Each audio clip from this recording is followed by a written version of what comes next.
Video like जरूर कर लीजिए और ऐसे वीडियो लगातार फ्री में पाने के लिए चैनल को तुरंत सब्सक्राइब कर लीजिए और बेल आइकन को जरूर टैप कर लीजिए ताकि आगे भी सारे वीडियो आपको मिलते रहे। यूट्यूब में फॉलो करते हैं तो प्लीज ये वाला फ्री टेलीग्राम चैनल जरूर ज्वाइन कर लीजिएगा। सारे नोटिफिकेशन सारे अपडेट यहीं पे आते हैं, ध्यान रखिए। नमस्कार साथियों, स्वागत है आप सभी का स्टडी फॉर सिविल सर्विसेज में। ये है भूगोल की क्लास नंबर 6, जिसमें आज हम बात कर रहे हैं भारत के भौतिक स्वरूप की।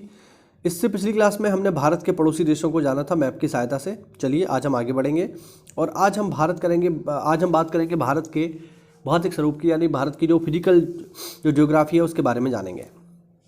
देखिए साथियों, लिखा हुआ है कि भारत विविधताओं का देश है। यहाँ पर सामाजिक, आर्थिक, राजनीतिक सभी प्रकार की विविधताएं हैं और बहुत सारी भौगोलिक विशेषताएं भी देखने को मिलती हैं। इसीलिए साथियों भारत को कहा जाता है उपमहाद्वीप। क्यों कहते हैं भारत को उपमहाद्वीप? तो देखो लिखा हुआ है, भारत को उपमहाद्वीप इसलिए कहा जाता है क्योंकि भारत के चारों तरफ से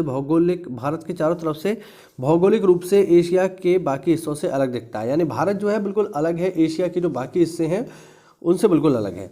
इसको हम इस तरीके से भी समझ सकते हैं क्योंकि भारत में वो सारी प्रकार की चीज़ें आपको देखने को मिलती हैं जो विश्व स्तर पर आपको अलग अलग देखने को मिलेंगी। जैसे अगर आपको पहाड़ देखने हैं तो आप उत्तर में चले जाइए, ठीक है, आपको बड़े बड़े पहाड़ दिखाई देंगे, हिमालय दिखाई दे जाएगा।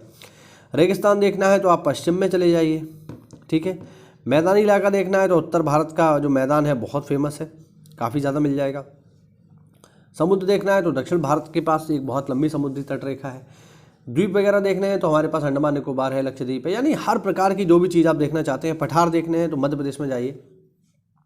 यानी हर प्रकार की जो भी भौगोलिक विविधताएं हैं वो भारत में मिलती हैं, इसीलिए भारत को हम जो है उपमहाद्वीप कहते हैं। अब लिखा हुआ है भारत के भौतिक स्वरूप में हिमालय पर्वत श्रृंखला को हम उत्तर से दक्षिण 3 भागों में बांटते हैं। कौन कौन सी हैं ये है साथियों हिमाद्री पर्वत श्रृंखला। हिमालय की सबसे ऊंची और सीधी पहाड़ियों को हिमाद्री कहा जाता है। इनकी आकृति एक जैसी समान है और इन हिमालय में पाई जाने वाली प्रमुख और बड़ी चोटियां आती हैं, ठीक है। फिर है हिमालय पर्वत श्रृंखला, इसे मध्य हिमालय भी कहते हैं। हिमाद्री से आकर लंबाई में छोटी पहाड़ियां हिमाचल में आती हैं, ठीक है ना। आगे लिखा हुआ है शिवालिक पर्वत श्रृंखला। हिमालय का सबसे दक्षिणी भाग शिवालिक कहलाता है। यहाँ तक आते आते हिमालय के पहाड़ सतत नहीं रह जाते, बल्कि छितरे हुए पहाड़ कम लंबाई की ओर बिखरे हुए हैं। इनके दक्षिण में भारत का उत्तरी मैदान शुरू होता है। भारत एक विशाल भूभाग है। इसका निर्माण विभिन्न भूगर्भिक कालों के दौरान हुआ है, जिसने इसके उच्चावचों को प्रभावित किया। उच्चावच मतलब कहीं पर जो ऊंचाई है, कहीं पर नीचाई है, कहीं पर पठार है, ये सब उच्चावच कहलाते हैं, ठीक है। भूगर्भीय निर्माणों के अतिरिक्त की अन्य प्रक्रियाओं जैसे अपक्षय, अपर्दन और विक्षेपण द्वारा वर्तमान उच्चावचों का निर्माण एवं संशोधन हुआ है, ठीक है। देखिए अपक्षय होता है किसी भी चीज़ का टूटना, अपर्दन होता है जैसे किसी चीज़ का घिसना। तो ये भी जो है जो हमारे उच्चावच हैं जो आज हमें भूआकृतियाँ दिखाई दे रही हैं उनको ये प्रभावित करते हैं, है ना। आगे लिखा हुआ है कुछ प्रमाणों पर आधारित सिद्धांतों की सहायता से भूगर्भ शास्त्रियों ने इस भौतिक आकृति के निर्माण की व्याख्या करने की कोशिश की है। इसी तरह का एक सर्वमान्य सिद्धांत प्लेट विवर्तनिकी का सिद्धांत है। इस सिद्धांत के अनुसार पृथ्वी की ऊपरी परपटी 7 बड़ी एवं छोटी प्लेटों से बनी है। प्लेटों की इस गति के कारण प्लेटों के अंदर तथा ऊपर की ओर महाद्वीपीय शैल में दबाव उत्पन्न होता है। इसके परिणाम स्वरूप वलन, भ्रंशीकरण तथा ज्वालामुखी क्रियाएं होती हैं, ठीक है। सामान्य तौर पर इन प्लेटों की गतियों को 3 वर्गों में विभाजित किया जाता है। कुछ प्लेटें एक दूसरे के करीब आती हैं और अभिसारित सीमा का निर्माण करती हैं, जबकि कुछ प्लेटें एक दूसरे से दूर जाती हैं और अपसारित सीमा का निर्माण करती हैं। जब 2 प्लेटें एक दूसरे के करीब आती हैं तब या तो वे टकराकर टूट सकती हैं या एक प्लेट फिसलकर दूसरी प्लेट के नीचे जा सकती है। कभी कभी वे एक दूसरे के साथ क्षैतिज दिशा में भी गति कर सकती हैं और रूपांतर सीमा का निर्माण करती हैं, ठीक है।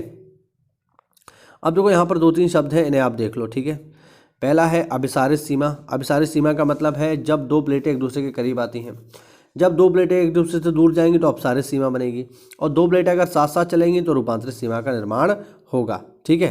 हाँ, इन प्लेटों में लाखों वर्षों से हो रही गति के कारण महाद्वीपों की स्थिति तथा आकार में परिवर्तन आया है। भारत की वर्तमान स्थल आकृति का विकास भी इसी प्रकार की गतियों से प्रभावित है, ठीक है। आगे देखते हैं। विश्व के अधिकतर ज्वालामुखी एवं भूकंप संभावी क्षेत्र प्लेट के किनारों पर स्थित है, लेकिन कुछ प्लेट के अंदर भी पाए जाते हैं। ठीक है, अब यहाँ पर देखिए बढ़िया सा ये जो है हमने एक फ़ोटो लगाया है, इसको आप देख लो। ठीक है, क्या लिखा हुआ है जरा समझते हैं इसको। अगर दो प्लेटें एक दूसरे से आकर के टकरा जाती हैं तब जो सीमा बनेगी वो सीमा है अभिसारी सीमा। दो प्लेटें आपस में सीधे सीधे टकराई, इसके टकराने से क्या हुआ, एक प्लेट ऊपर चढ़ गई और दूसरी प्लेट नीचे की ओर धंस गई, और जो सीमा बनी वो है अभिसारी। दो प्लेटें अगर एक दूसरे से दूर जा रही हैं तो बीच का लावा बाहर निकलेगा, ऑब्वियस बात है। और जो सीमा बनेगी साथियों, इस सीमा का नाम है अपसारी सीमा, क्योंकि अपसार होगा, फैलेगा। ये जो लावा यहाँ से बाहर आएगा वो दोनों तरफ जो है, दोनों तरफ निकल कर यहाँ फैल जाएगा, तो ये अपसारी सीमा है। और तीसरी जो सीमा है यहाँ पर वो है, दो प्लेटें एक दूसरे के साथ साथ चल रही हैं, ठीक है, और एक दूसरे से क्षैतिज गति कर रहे हैं, तो यहाँ पर जो सीमा बनेगी वो है रूपांतरित सीमा। ध्यान रखिएगा, महत्वपूर्ण है। आगे है भारत के प्राकृतिक प्रदेश। भारत के प्राकृतिक प्रदेशों की अगर बात की जाए तो देखिए लिखा हुआ है, भारत की भूमि बहुत अधिक विविधताओं को दर्शाती है, इसीलिए भारत को 4 प्राकृतिक प्रदेशों में विभाजित किया जाता है। कौन कौन से हैं? उत्तर भारत का विशाल पर्वतीय क्षेत्र, उसके बाद विशाल मैदान, फिर है पर्वतीय पठार, और अंत में है तट एवं द्वीप। ठीक है, और देखो इसके अतिरिक्त भारत को शैल स्तर, क्रम, उच्चावच तथा विवर्तनिकी प्रक्रमों के आधार पर 3 प्रमुख और 6 उपभौतिक भूप्रदेशों में बांटा गया है, जैसे उत्तर के पर्वत, गंगा सिंधु का मैदान, थार मरुस्थल, मध्यवर्ती उच्चभूमि, दक्कन का पठार, 5वां तटीय मैदान, और छठा है अपतटीय सागर और द्वीप। ठीक है, इस पूरे टॉपिक में बस यही लाइन आपके लिए सबसे ज़्यादा इंपॉर्टेंट है जो यहाँ पर लिखी हुई है। ठीक है, भारत को कितने भूभागों में बांटा गया है, या भारत के कितने प्राकृतिक प्रदेश हैं? भारत के 4 प्राकृतिक प्रदेश हैं। ठीक है, यहाँ पर लिखा हुआ है, आप देख सकते हैं कौन कौन से हैं, आपके सामने हैं। उत्तर का पर्वतीय क्षेत्र, विशाल मैदान, प्रायद्वीपीय पठार एवं द्वीप। ठीक है, चलिए थोड़ा सा आगे और देखते हैं। ठीक है, आगे है इसमें उत्तर का पर्वतीय प्रदेश। ठीक है, तो उत्तर का जो पर्वतीय प्रदेश है देखिए लिखा हुआ है, उत्पत्ति एवं उत्थान। प्लेट विवर्तनिकी सिद्धांत के अनुसार हिमालय की उत्पत्ति 2 महाद्वीपों के आपस में टकराने से हुई है। ठीक है, आज जहाँ पर हिमालय पर्वत है वहाँ पर एक विशाल सागर था, और उस सागर का नाम था टेथिस सागर। ठीक है, यहाँ पर कुछ डायग्राम है, इसके माध्यम से इसको हम समझ सकते हैं। देखो यहाँ पर आप देखेंगे कि ये जो हिस्सा जो आज आपको दिखाई दे रहा है, ये वाला, ठीक है, आज से 5400 लाख साल पहले धरती जो है कुछ इस तरीके की थी। ये जो हिस्से आपको यहाँ दिख रहे हैं, ये वाले हिस्से कुछ इस तरीके से 4200 लाख साल पहले ये थोड़ा सा जो है इनकी आकृति बनी, और ये वाली स्थिति है। ठीक है, 3000 लाख साल पहले स्थिति ये थी, और 1200 लाख साल पहले स्थिति ये है। चलिए, ठीक है, ओके, थोड़ा सा इसको सेट कर लेता हूँ, ये ऊपर नीचे भाग रहा है। तो यहाँ पर आप देख सकते हैं ये इसके विभिन्न भिन्न कालों में विभिन्न विभिन्न हिस्से हैं। ठीक है, वर्तमान जो स्थिति है वो ये वाली है, जिसमें हमें बहुत सारे महाद्वीप दिखाई देते हैं। चलिए आगे देखते हैं।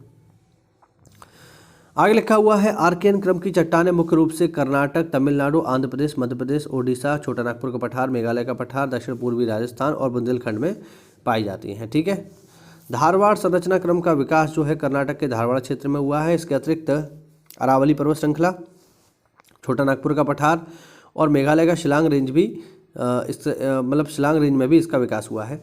भारत में धारवाड़ क्रम की जो चट्टानें हैं साथियों, भारत में जो धारवाड़ क्रम की चट्टानें हैं ये हिमालय के लद्दाख, जास्कर, गढ़वाल और कुमाऊं श्रेणी में भी पाई जाती हैं। ठीक है, आगे देखो, भारत के धात्विक खनिज संसाधन सबसे अधिक धारवाड़ संरचना में ही पाए जाते हैं। ये इंपॉर्टेंट है, आपसे पूछेगा सबसे ज़्यादा खनिज संसाधन किस प्रकार की संरचना में मिलेंगे, तो जवाब है धारवाड़। इनमें लौह अयस्क, मैग्नीज, सोना, चांदी, डोलोमाइट, अभ्रक, तांबा इत्यादि पाया जाता है। आगे है कुडप्पा संरचना का सर्वाधिक विकास आंध्र प्रदेश के कुडप्पा क्षेत्र में हुआ है। भारत में पेट्रोलियम पदार्थ टर्शियरी क्रम की अवसादी चट्टानों में पाए जाते हैं। ये सारे फैक्ट हैं, आपको याद रखने हैं, पेपर में यही आते हैं कि पेट्रोलियम के चट्टानों मिलेगा, अवसादी चट्टानों में। किस क्रम की? टर्शियरी क्रम की, ध्यान रखना। गोंडवाना क्रम की चट्टानें कोयले के लिए प्रसिद्ध है।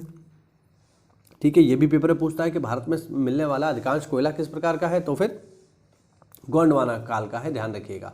ठीक है, आगे देखो जरा, आगे देखते हैं इसमें। आगे है धारवाड़ क्रम की चट्टानें जो हैं धात्विक खनिज के लिए प्रसिद्ध हैं, तो ये भी इंपॉर्टेंट है। ठीक है ना, ये भी महत्वपूर्ण है, तो आपको याद रखने हैं। देश का वर्तमान स्थलाकृति जो है प्लीस्टोसीन युग में सुनिश्चित हुई है। ये आपसे बिल्कुल पूछ सकता है कि भारत की जो वर्तमान आकृति है किस युग में आई, तो प्लीस्टोसीन युग में ये आई है। अब देखो उत्तर में जो है यदि देखा जाए तो लिखा हुआ है उत्तरी भाग लॉरेंसिया या अंगारा भूमि, ठीक है, एशिया, यूरोप, उत्तरी अमेरिका और ग्रीनलैंड से मिलकर के बनती है। दक्षिणी जो भाग है वो है गोंडवाना लैंड, जिसमें अफ्रीका, दक्षिण अमेरिका, ऑस्ट्रेलिया, भारतीय महाद्वीप, मेडागास्कर या अन्य चीज़ जो है शामिल थे, ठीक है। यहाँ पर ये बता रहे हैं कि किस तरीके से हिमालय का जन्म हुआ। लिखा हुआ है टेथिस सागर के दक्षिण के भाग में एक महाद्वीप था जिसे गोंडवाना भूमि कहा गया, जिसके अवशेष आज दक्षिण अमेरिका के पूर्वी भाग, अफ्रीका प्रायद्वीप तथा भारत एवं ऑस्ट्रेलिया के रूप में विद्यमान है।